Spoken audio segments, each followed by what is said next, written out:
ফোঁটা ঘামের দাম কত? সাধারণের কাছে তা কেবলই শরীরের ক্লান্তি হলেও অর্থনীতির খাতায় এর মূল্য শত শত কোটি ডলার। তীব্র তাপপ্রবাহের কারণে রাজধানীসহ সারা দেশে যখন জীবনযাত্রার নাভিশ্বাস উঠেছে, তখন থমকে গেছে মানুষের উৎপাদনশীল শ্রমের চাকা। গ্রীষ্মের তীব্র রোদে নিঃশব্দে ভেস্তে গেছে লাখো লাখো কর্মঘণ্টা, যার অদৃশ্য আঁচড় পড়েছে জাতীয় প্রবৃদ্ধিতেও।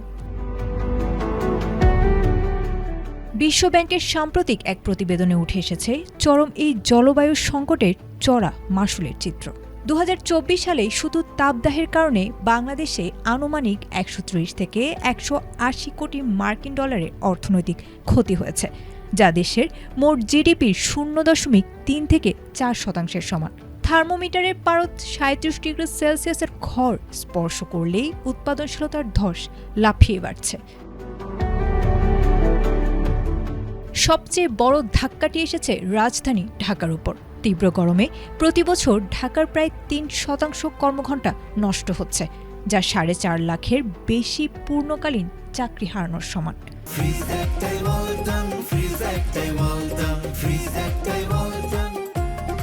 কার্যকর পদক্ষেপ না নিলে 2080 সালের মধ্যে ঢাকার মোট উৎপাদনশীলতার 7.5% চরম গরমের পেটে চলে যেতে পারে।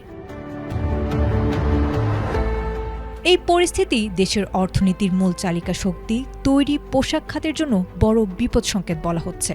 ILO এবং IFCর তথ্য মতে তাপদাহের ঝুঁকি না সামলালে 2030 সালের মধ্যে বাংলাদেশ সহ 4 দেশে রপ্তানি আয় কমে যেতে পারে প্রায় $65 বিলিয়ন। একদিকে লক্ষ্যমাত্রা পূরণের চাপে নারী শ্রমিকদের উপর বাড়ছে মানসিক ও সামাজিক নির্যাতন, অন্যদিকে স্বাস্থ্য ব্যবস্থা ও নগর অবকাঠামোর উপর সৃষ্টি হচ্ছে তীব্র চাপ।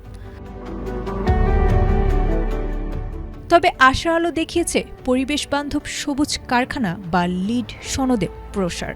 সঠিক ও লক্ষ্যভিত্তিক অর্থায়নের রূপান্তর সম্ভব হলেও এর জন্য দরকার সুদূরপ্রসারী কৌশল।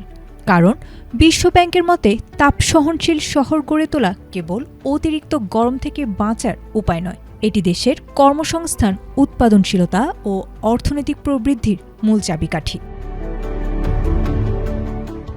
আয়েশা আক্তার, ATN বাংলা।